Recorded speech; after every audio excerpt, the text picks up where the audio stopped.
What's going on, guys? It's Nick here, bringing you my 2019 NFL Mock Draft 1.0. I'll probably do more leading up to the draft. Not sure yet, but just look forward to it. Anyways, I did this mock draft using the draftnetwork.com's mock draft simulation machine, and it is a great mock draft simulator. My only qualm with it is that it doesn't do trades, but that's neither here nor there. It's still a very useful tool to make your mock drafts with, and I highly recommend it. The Draft Network is where I go for most of my draft information, so I highly recommend the site. The people who run it are great guys, and I love listening to their podcast too. They really know what they're talking about. Anyways, getting started here. I only did one round here. I might do 2 rounders or maybe 3 rounders, depending on how I feel. So anyways, let's get started here. At number 1 overall, I have the Arizona Cardinals taking Kyler Murray, the quarterback out of Oklahoma. I just feel that Kyler Murray fits Cliff Kingsbury's offense a lot better than Josh Rosen. He's more mobile than Rosen. His arm is stronger than Rosen's. And overall, I think he's going to be a better player than Rosen. I don't know what the Cardinals will do with Rosen. They could trade him before the draft. They could trade him after the draft. Or, heck, they could even keep him through training camp and have him and Kyler battle it out. But I don't think that last choice is going to happen. I just think Kyler is a better fit for what the Cardinals are looking to do with their new offensive scheme. Yes, I know he's very undersized, but he met the height requirements at the combine, so I'm going to lay off of that. At number 2, I have the San Francisco 49ers taking Nick Bosa, the edge rusher out of Ohio State. Or should I say, the Ohio State University. I know that they traded for Dee Ford with the Kansas City Chiefs. However, just imagine pairing Dee Ford with Bosa. You would have a great pass rushing tandem for years to come. And I know that's something that the Niners have been looking for some time now. So I think Nick Bosa is a no-brainer here. Now, the New York Jets, I gave them Quinnen Williams here. They could easily go Josh Allen. However, I feel like Quinnen Williams was the best player available, and he offers interior pass rush, which is something that's very important in today's NFL. The goal of the game is to disrupt the quarterback, and Quinnen Williams definitely did that this past season for the Crimson Tide. I think he had like 8 or 8.5 sacks this year as an interior defensive lineman, and more teams are looking for interior pass rushers. Just look at Aaron Donald. So I think that Quinnen Williams will be a great choice for the New York Jets. At number 4, I gave the Oakland Raiders Josh Allen. I think this is a no-brainer. It's pretty much become a meme at this point where John Gruden says, it's tough to find a pass rusher in this league. That was a bad impression, I know. However, he said that even though he traded away Khalil Mack. But Josh Allen will serve as a pretty decent replacement. He's not going to be on Khalil Mack's level, I don't think. But what he offers is versatility because Josh Allen can play linebacker as well. I've even seen him on tape dropping back into coverage, covering tight ends and running backs.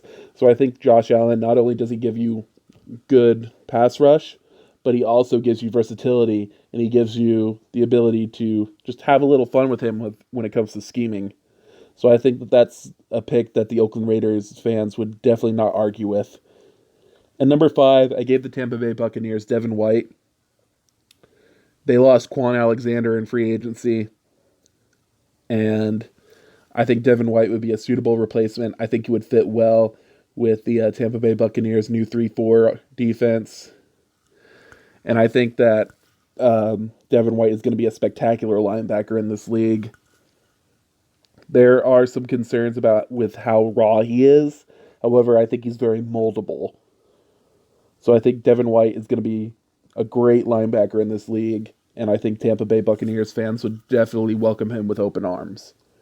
At number 6, I gave the New York Giants Dwayne Haskins, the quarterback out of Ohio State. Oh, wait, I said it wrong again. I should have said the Ohio State University.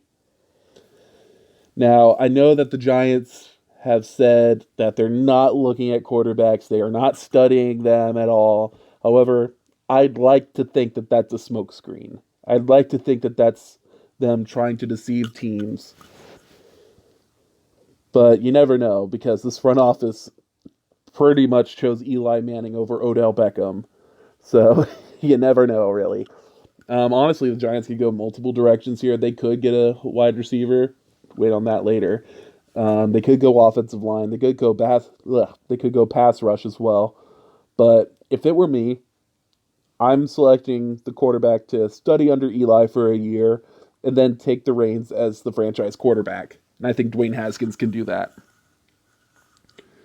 Next, we have the Jacksonville Jaguars, and I gave them DK Metcalf, the wide receiver out of Ole Miss.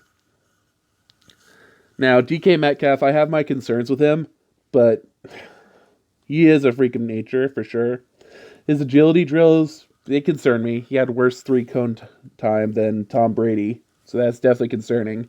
However, I mean, that 4.33 time at his height and weight, that's nothing to scoff at. So he's got that speed, and I know that his hands aren't the greatest, but they're better than DJ Chark's. So I think DK Metcalf will be a great receiver for Nick Foles to have,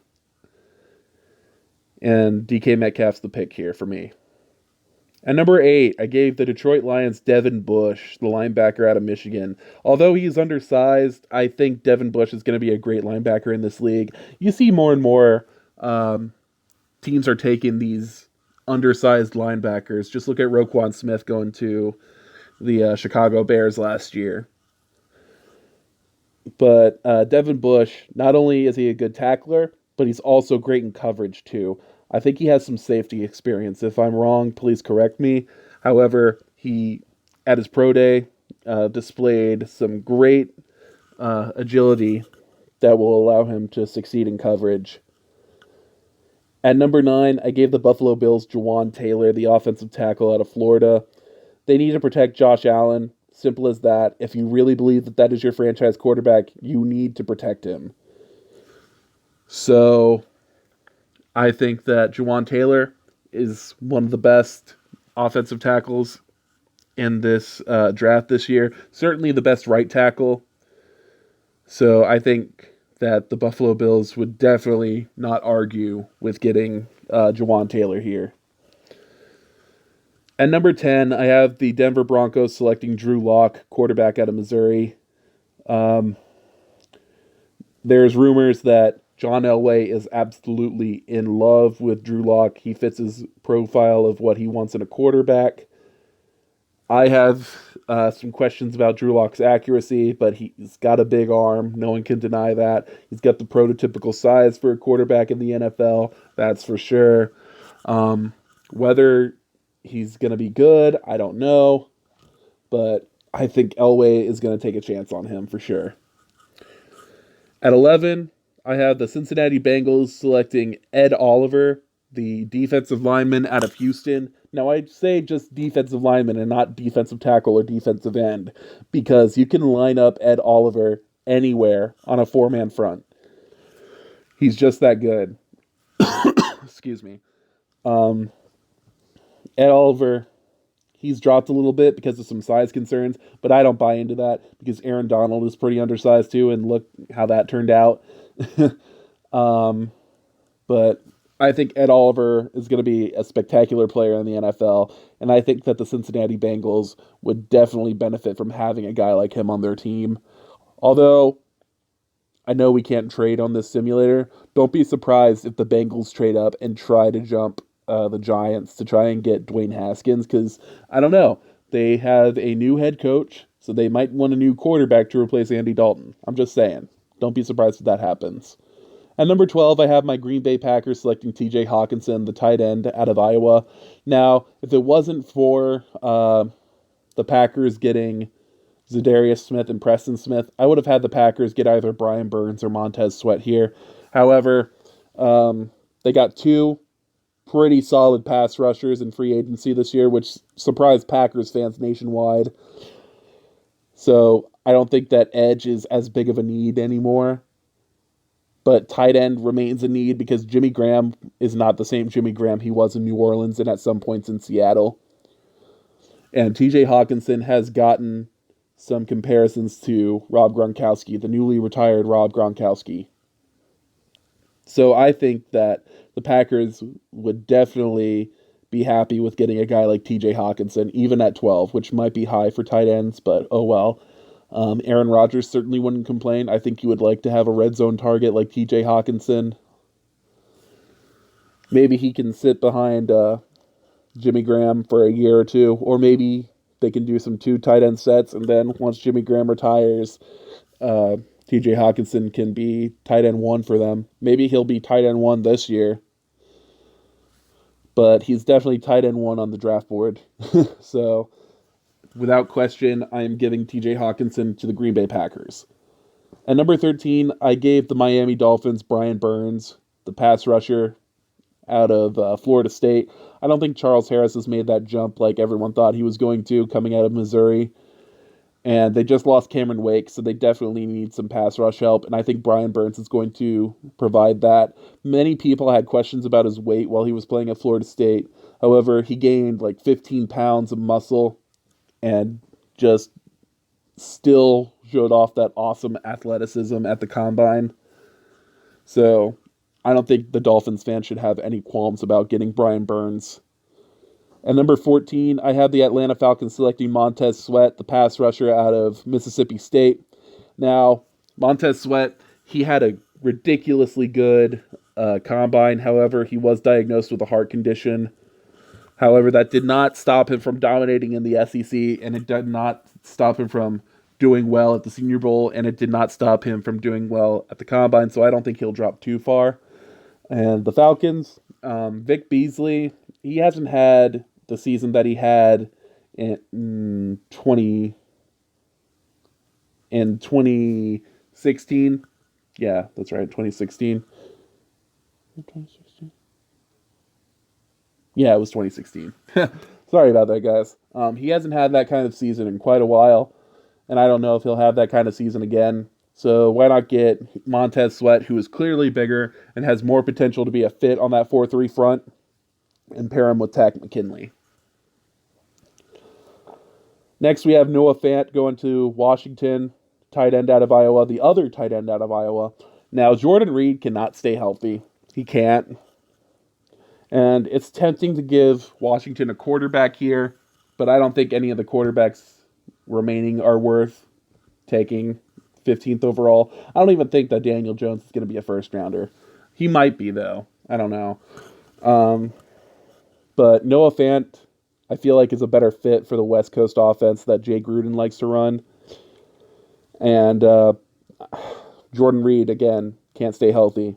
So Noah Fant to Washington, I feel like, is an underrated choice, but I feel like it is a good choice. Now, number 16, I have Clelin Ferrell, the edge rusher out of Clemson, going to Carolina. Now, Julius Peppers just retired. He's one of my favorite former Packers of all time, but he did finish his career back in Carolina. Salute to him.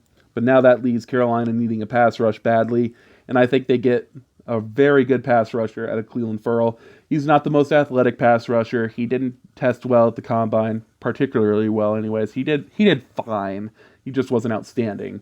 But his production on the field says a lot. He was definitely the leader on that Clemson D-line, and he was pretty much unblockable in that championship game when he faced off against Jonah Williams, who we'll get to here in a bit, clearly. But Clelin Ferrell, I think he's dropped a little bit because of his athleticism, but I still think he's going to be a very solid pass rusher, and I think he would be definitely a perfect fit in Carolina. At number 17, I have the Giants selecting Jonah Williams, the offensive tackle out of Alabama. Now, I know that they have Nate Solder now, but I don't he definitely underwhelmed his first year in New York, so I don't know. They might be looking for a new left tackle. However, I definitely think that Jonah Williams is going to be a great right tackle to start his career. Heck, he could even play guard if they need him to. Jonah Williams offers that versatility for you. And if you intend to run Eli out there, you're going to need a better offensive line. I mean, no matter what quarterback you trot out there, you're going to need a better offensive line. So Jonah Williams is the pick here, and they might get a wide receiver in the later rounds to replace Odell Beckham. They need to. And plus, they lost Sterling Shepard, so they'll need to load up on wide receiver. Unless they want Cody Latimer to be their number one receiver. And I doubt they want that. At number 18, I have the Minnesota Vikings selecting Andre Dillard, the offensive tackle out of Washington State. They need to protect their $80 million man in Kirk Cousins. And Andre Dillard, he's probably the best pass-protecting left tackle in this year's draft. And I think that, again, they need to protect Kirk Cousins by all costs. And emphasis on costs there.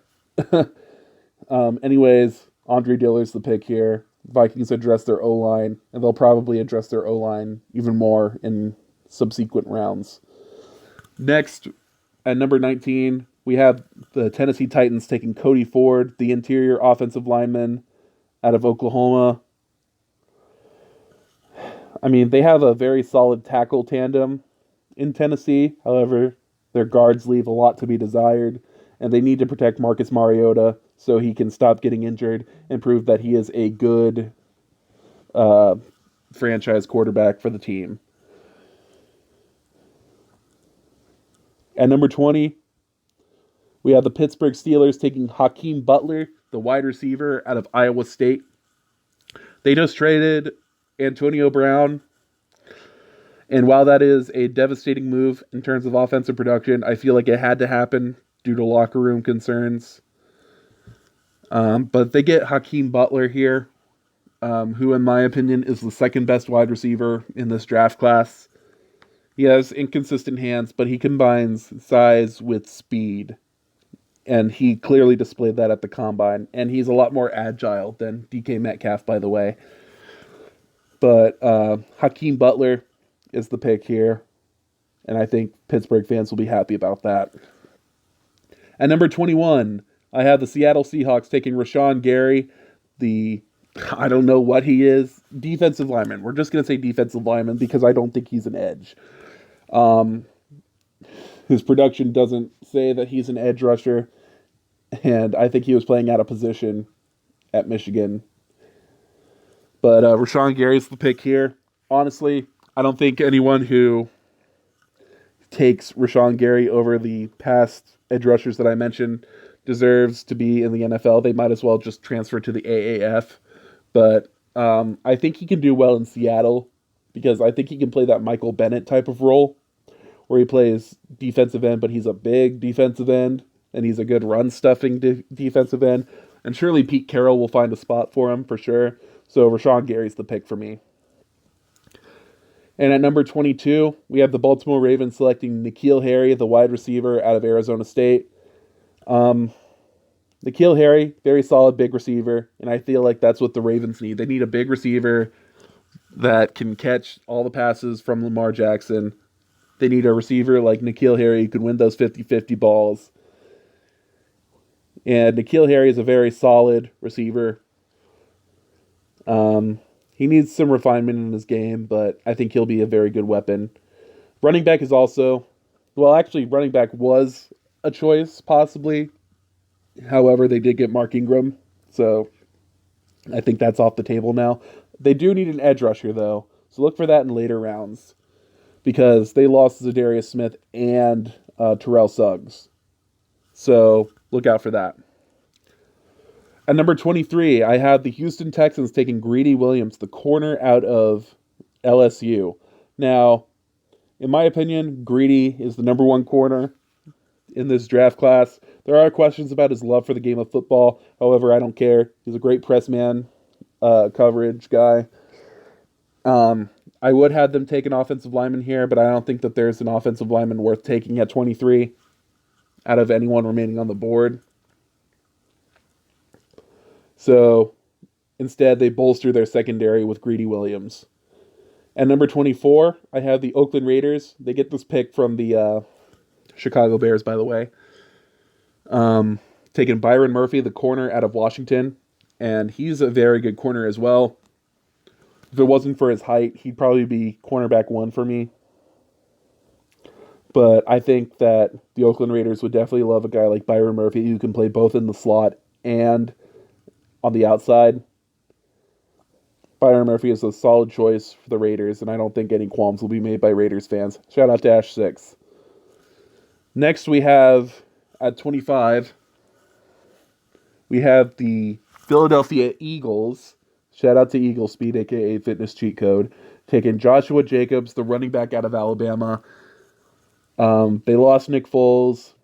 They have Carson Wentz now, though. However, I think Carson Wentz would definitely like a running back he can depend on in every down bag, not this running back by committee deal that they had going on for the past few years.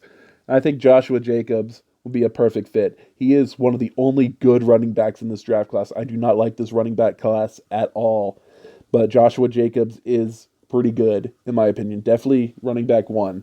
So look for the Eagles to take Joshua Jacobs and find their franchise running back, their first since Shady McCoy. At 26, we have the Indianapolis Colts selecting Christian Wilkins here. I think this is a match made in heaven. Christian Wilkins is a leader. He is a dominant force on a D-line. He was unblockable in the national championship game. He basically took Tua Tagovailoa's lunch money. And I think he'd be a perfect fit for the Colts, who are looking for an interior pass rush and an interior run stuffer. I know edge rusher is also in play. Also, cornerback is in play. Wide receiver was in play until they got Devin Funchess. Now, I'm not saying Funchess is a dominant receiver. However, I do think that means that he's not. I do think that means that the Colts are not dedicated to taking a wide receiver as early as the first round. Second round, maybe. I doubt it, but still. Christian Wilkins to the Colts. At 27, I have the Raiders selecting Chris Lindstrom, the guard out of Boston College. They lost Kelechi Osemele, and I think that grabbing a guy like Chris Lindstrom, who I view as the second best guard in this class, will be very beneficial to the Oakland Raiders in protecting Derek Carr. And no, I don't have the Raiders selecting a quarterback in this draft. I think that's kind of asinine. Give DC4 a little bit more time. I mean, he's already developing a bond with Antonio Brown. Anyways, that's besides the point. Chris Lindstrom, guard, Boston College, adding to that Oakland Raiders offensive line. Next, we have the LA Chargers, and I have them selecting Dexter Lawrence. I think this is a no-brainer pick, in my opinion. Dexter Lawrence, he's a big dude, and he has no business being so agile for a 340-pound man. Again, he's a big dude. He was suspended for the college football playoff for some PEDs. However, I don't think that's going to affect his game at all. I think he's still going to be dominant at the NFL level. Moving on, we have the Kansas City Chiefs, and their defense got gutted. Gutted like a fish. And that's why I have them taking DeAndre Baker, the cornerback out of Georgia. I think DeAndre Baker is going to be a very solid corner in this league. I kind of doubt his athleticism. I think he might be used more in zone than man coverage. However, I do think he's got very good ball skills. And I think he's going to be very good in this league for the Kansas City Chiefs, who don't have anything very reliable at corner since they lost Marcus Peters. So I think DeAndre Baker is going to be a very solid selection for the Kansas City Chiefs. And now at 30, we have the Green Bay Packers. And this is from the trade for Marcus Davenport that the Saints made last year. So the Packers have their pick. And I have the Packers selecting A.J. Brown, wide receiver out of Ole Miss. I have him replacing Randall Cobb as the go-to slot receiver. And people are thinking like, oh, Randall Cobb is gone. Oh, Aaron Rodgers is losing all of his weapons. I mean, Randall Cobb had been hurt for most of the year last year, so honestly, it wasn't that big of a loss. He just stayed hurt all the time. and it was time to let him walk, honestly. And it's the same with Clay Matthews. He wasn't producing the same way anymore. That's why we got 2 pass rushers in his place. So A.J. Brown is the pick here. I digress. He can be used on the outside and in the slot. He's a big slot receiver. So I think he's going to create a lot of mismatches. His route running could use some improvement, but that's okay. I still think he's going to be a great receiver in this league, and I don't think Aaron Rodgers would complain getting T.J. Hawkinson and A.J. Brown. At number 31, I feel like this pick is a no-brainer. Garrett Bradbury, the center out of North Carolina State, to replace John Sullivan. So he dropped a little bit, even though I think he's the most athletic offensive lineman in this class for his position. I mean, center is not as valued as he used to be. So I think that he'll drop a little bit. However, I still think he'll get selected in the first round, and I think that the Rams will be a perfect landing spot for him. And last but not least, we have the New England Patriots here. I have them taking Jeffrey Simmons, the defensive lineman out of Mississippi State. I know he's got off-field troubles, and I know that he hurt himself in the offseason process this year. However, I don't think that's going to stop Bill Belichick from selecting a guy who can be very impactful in the league for years to come. I think that Jeffrey Simmons is actually a top 10 talent. However, there's a lot of things that are causing his draft stock to plummet, including the incident that he had off field when he was in high school, and the injury that he sustained earlier this offseason. But I still think that Bill Belichick will take a chance on him for sure. Tight end would also be on the board if there was someone worth taking that high, because Rob Gronkowski retired. But I still think that this would be a solid selection for the Patriots, getting Jeffrey Simmons out of Mississippi State. So anyways, that does it for my 2019 NFL Mock Draft 1.0. Stay tuned and see if I do more. And I'll talk to you guys later. Bye.